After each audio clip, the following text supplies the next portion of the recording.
Good morning. It's Miss Amy here today with Judy Moody Predicts the Future, book number 4 by Megan McDonald. We are on chapter 9 today, and the chapter is called Operation True Love. Interesting. I wonder if it has anything to do with Mr. Todd and the Magic 8 Ball, and Judy asking if Mr. Todd was in love. So it starts off like this. Judy stretched out on her top bunk and stared up at the glow-in-the-dark stars on her ceiling. It all added up.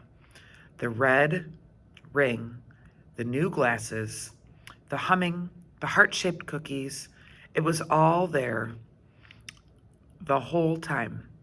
My best ever prediction. All she had to do was see it. Use her brain. Make the connection. Mr. Todd was in love.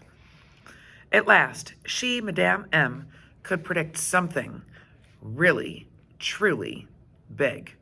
Something really, truly true. Something only she, Judy Moody, knew about. Judy had a new plan. A perfect, foolproof, fail-safe, predicts the future plan. All she had to do now was trick Mr. Todd into trying on the mood ring. She had to see once and for all if it turned red for romantic in love. Only one thing stood in the way. She was not allowed to bring the mood ring to school. So later on, that day in the morning, on Friday morning, Judy took out her mood ring. She did not wear it on her finger. She did not show it to anyone. She kept it hidden in her baby tooth box.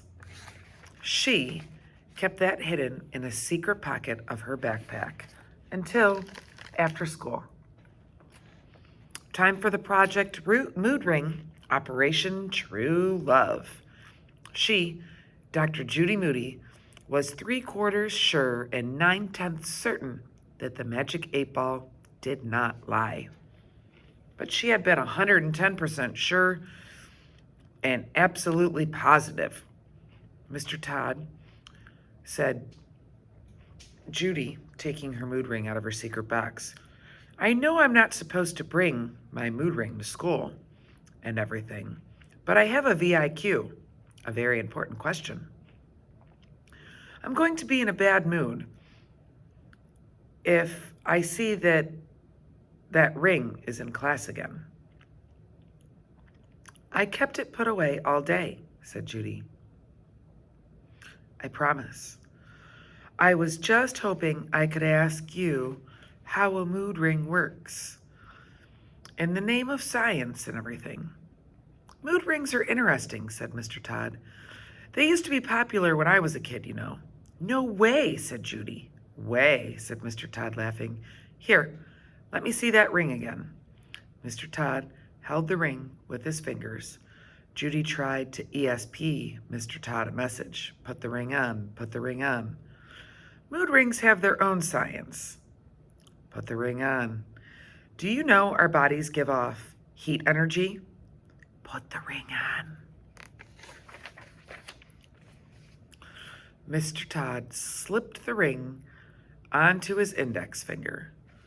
Liquid crystals change color as our bodies change temperature. See? Red is for hot. It worked. Red. The ring was R-E-D, red. Red for romantic. Red for in love. Red for sure and absolutely positively. It is hot in here, isn't it? Said Mr. Todd. Red hot, said Judy. Hot enough to melt Antarctica. I'm afraid Antarctica is here to stay, said Mr. Todd. He handed her the ring. Does that answer your very important question? Yes, yes, yes, said Judy. Thanks, Mr. Todd. Judy dashed out the door. There's Mr. Todd putting the ring on. I'm wondering what he's thinking. Madame M was back in business, and she was going to predict the future better than ever. Judy kissed her mood ring. As soon as she reached the bus, she slipped it onto her finger. The ring turned amber. Amber meant nervous and tense.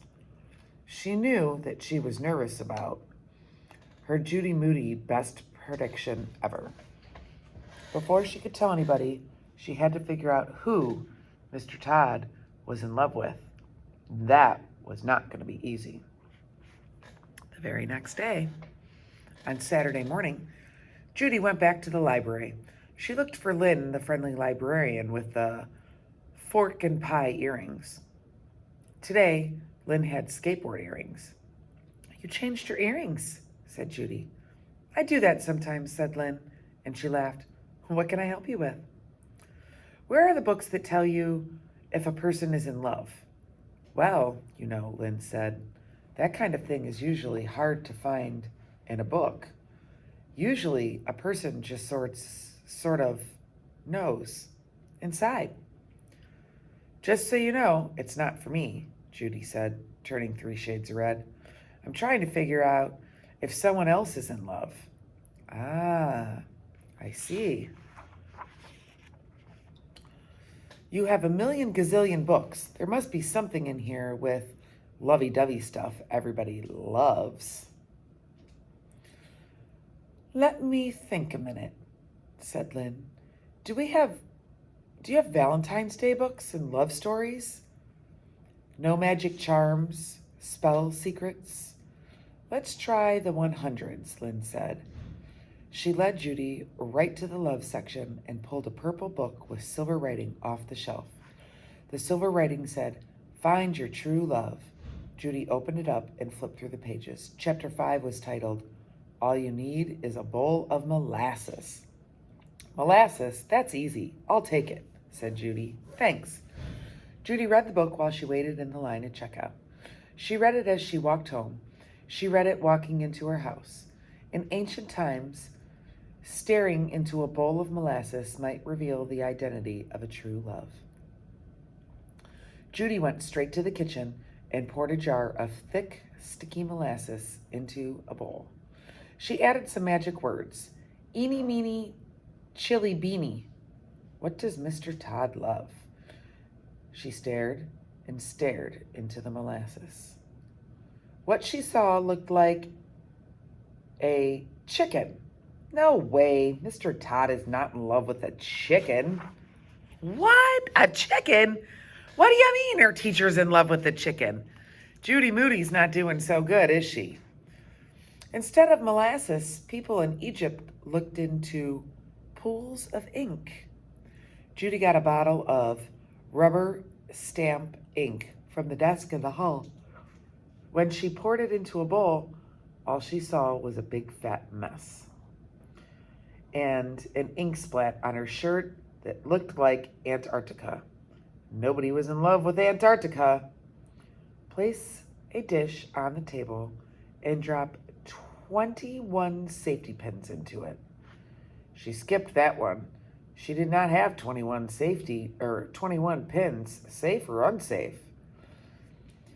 Place a piece of wedding cake under your pillow and dream of the person you'll marry. Wedding cake? Where on earth was she supposed to find wedding cake? Oh boy, Judy looks like she's a mess. You will need a clock and a hairbrush. Hairbrush? Judy had never met a hairbrush she liked. What did a hairbrush have to do with true love anyways? This love stuff sure was complicated. Cut out 26 squares of paper, one for each letter of the alphabet. Place the letters of the alphabet face down in the bowl of water. The letters that turn face up will spell a loved one's name. Bowl of water, letters. She circled it. She could trick Mr. Todd into that. Press an apple seed to the forehead and recite the letters of the alphabet. When the seed falls off, that's the letter of a true love's name. Apple seed. She could do that too. She drew stars around that one. Light a candle. If the wax drips to the left side, a woman's in love. Right side, a man's in love. Rare. Judy wrote a note to herself. Bowls of water plus appleseed plus candle equal true love. There's her note. And that is the end of chapter Operation True Love, chapter number 9. Tomorrow's chapter is Nonfiction Prediction. Have a great day.